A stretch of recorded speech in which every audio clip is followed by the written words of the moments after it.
I mean, what your objections actually are much more similar to Keynes's in 1931 than others. In that he said he thought in 1931 that capital, I mean, it wasn't AI, but it was capital, was going to take over work. But of course, Keynes's big mistake is something that Gary hinted at. He completely missed the development of the service economy. You know, for example, at his time, tourism, travel was almost nothing. Hospitality was almost nothing. Pet services were nothing. Personal traders were nothing. They were employing a tiny fraction of people. Today, those are employing most people. So if you look at the evidence, it's obviously against you. There's no way I can be convinced that we will not want to travel anymore because machines will be able to do the travel. I will want to go tourism. I live in London. I want to go in the summer to the beach in Greece. Well, I need people to take me there. I need people to serve me there when I go. How would those jobs ever be eliminated? Well, I first of all, let me say, I completely agree with the premise that we would still want to consume things and that we would want to consume services, right? So I also want to travel. I don't think, though, that necessitates that humans enable those travel experiences.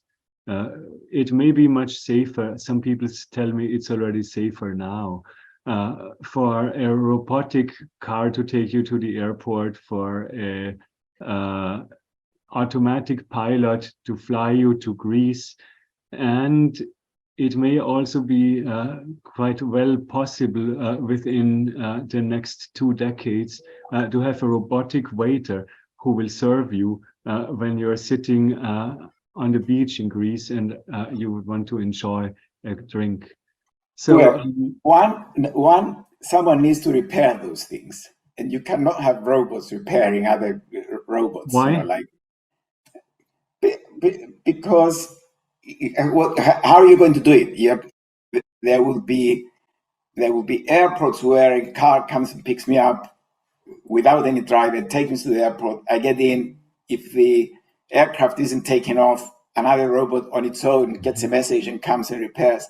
It's so space age. Not even my grandchildren will be able to live that experience.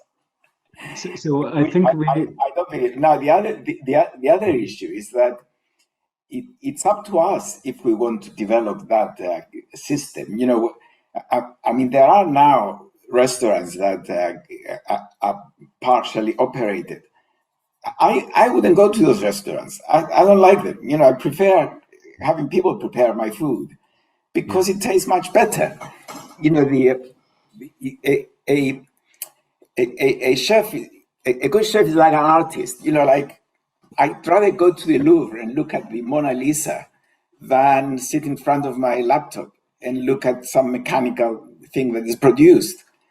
And as long as I'm prepared to pay for it, it will be offered.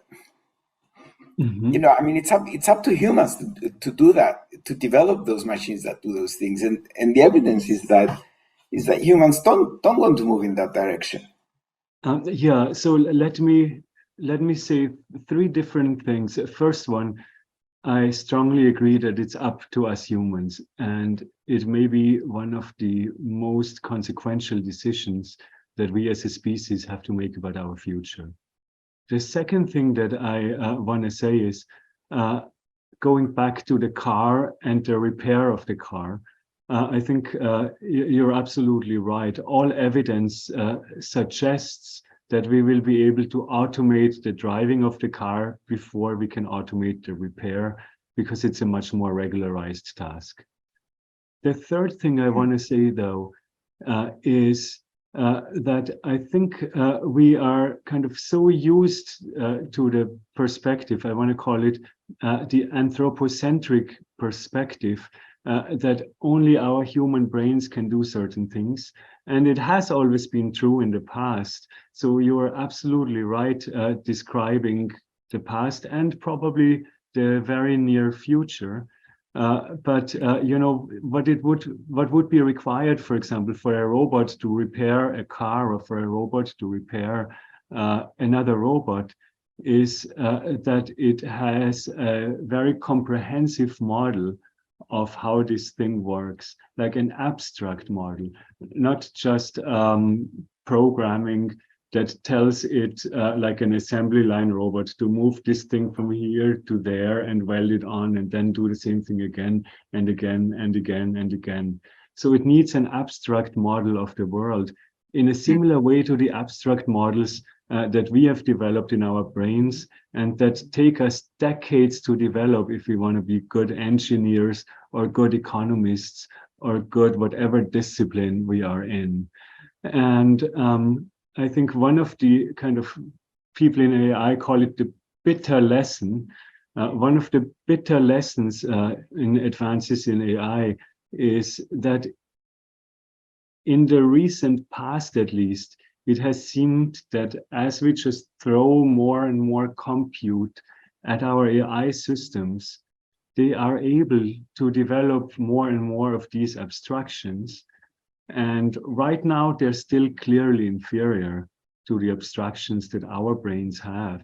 But we can see the direction. We can see that they're becoming more abstract. They're becoming better able to develop little models of the world and to go in the direction that would be required to be essentially generally intelligent, to be able to do what we humans can do when we operate with our environment.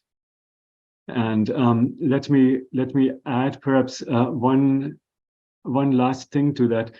So Chris, you also brought up what I list here under point 7. It may be true that we prefer human service providers, even though the machines are better in every respect. And I mean every respect, including the emotional intelligence. So let's say an example that I sometimes hear when people want to argue about a job that will never be automated. Let's say you want to go to a psychotherapist. That therapist has a model of how human brains in general work. And as you speak to the therapist kind of refines that model and fine-tunes it to better fit your brain, to better understand what you are speaking about. And honestly, for the therapist, it's also not that hard to develop a model of the human mind because he or she can introspect and can kind of generalize from what they themselves are feeling to what other humans may be perceiving and feeling. A robot can't build on that introspection, so it probably has to be quite a bit smarter, if I can use that term loosely, a bit more intelligent than a human. But once it is, and once it develops a superior model of the human mind, it can also exhibit greater emotional intelligence, and it could be a better therapist. I think we're more likely to destroy the planet through global warming than get to your state of AI. So we don't need to worry about it. I am worried about that too, although I'm not sure about the timing. All right. Thank you very much. Okay.